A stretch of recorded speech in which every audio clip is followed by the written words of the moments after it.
बिल्कुल, ये ज्ञान सचमुच बहुत रमणीक है और गहरा भी। दुनिया में आत्मा का यथार्थ परिचय तो जैसे है ही नहीं, लेकिन बाबा हमें रोज रोज आत्माभिमानी बनने की स्मृति दिलाते हैं। ये महसूस करना कि मैं आत्मा हूं, इन कानों से सुन रही हूं, इस मुख से बोल रही हूं, ये कोई साधारण बात नहीं है। और बाबा समझाते हैं कि आत्मा कितनी सूक्ष्म है ना, एक बिंदी की तरह। फिर भी उसमें 84 जन्मों का पूरा अविनाशी पाठ समाया हुआ है। शरीर तो खैर बदलता रहता है, पर आत्मा का ये पाठ वो कभी मिटता नहीं। सही कहा, ये ज्ञान दुनिया में कहीं और सुनने को नहीं मिलता।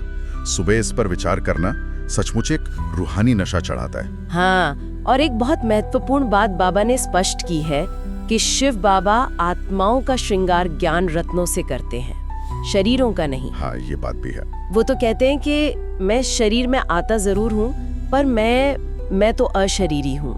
मेरा काम आत्माओं को पावन बनाना है और अविनाशी ज्ञान से सजाना है।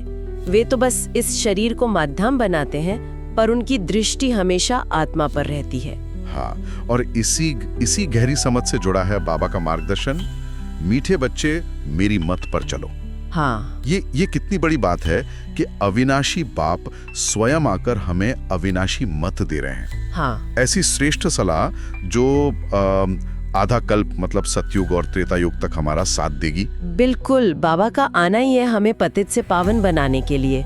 जैसे कहते हैं ना, कौड़ी जैसे मूल्यहीन जीवन को हीरे जैसा अमूल्य बनाना। हाँ, हीरे जैसा। विज्ञान और पवित्रता के सागर हैं और हमें भी मास्टर सागर बनाने आए हैं। ये संगम युग का समय, जब हमें ईश्वर की गोद मिलती है, सचमुच हमारे इस मनुष्य जीवन को हीरे तुल्य बना देता है। और इस हीरे जैसे जीवन को गढ़ने के लिए तो बाबा कर्मों की चेकिंग पर बहुत जोर देते हैं। हमें रोज खुद से पूछना है कि मुझसे कोई ऐसा कर्म तो नहीं हुआ जो किसी को दुख दे या श्रीमत के विरुद्ध हो। जैसे बाबा स्नेह के सागर हैं, वैसे ही हमें भी मीठा बनकर सबको सुख देना है, उत्तम कल्याणकारी कार्य ही करना है। बिल्कुल, और इस अवस्था तक पहुंचने के लिए मोहजीत बनना अनिवार्य है। इस पुरानी दुनिया से, पुराने संबंधों से और सबसे बढ़कर इस विनाशी शरीर के मोह से मुक्त होना। हाँ, ये मोह आत्मा के निकलने पर भी शरीर से मोह बना रहता है दुनिया में, लेकिन हमें तो नष्टो मोहा बनना है।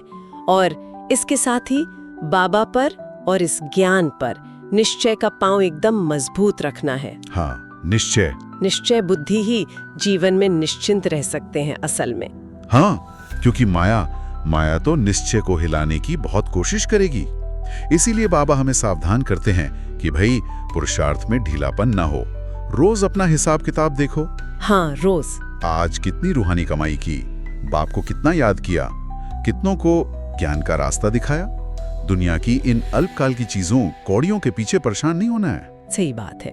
जब ये स्मृति पक्की हो ना कि हम भविष्य विश्व के मालिक पद्मापदम पति बनने वाले हैं, तो फिर ये छोटी छोटी बातें आकर्षित नहीं करेंगी।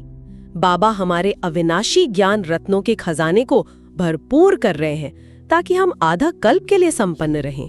बस जरूरत है लगन से पुरुषार्थ करने की।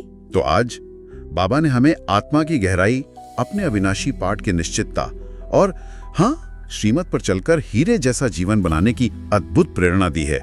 बाबा की याद और श्रेष्ठ कर्मों का ध्यान, यही सब कुछ है कि समान मीठा बनकर सबको सुख देना है। और हाँ, ये विचार साथ ले जाए कि जब हम दूसरों के विशेषताओं को देखने का अभ्यास करते हैं, तो हम स्वयं विशेष आत्मा कैसे बनते जाते हैं।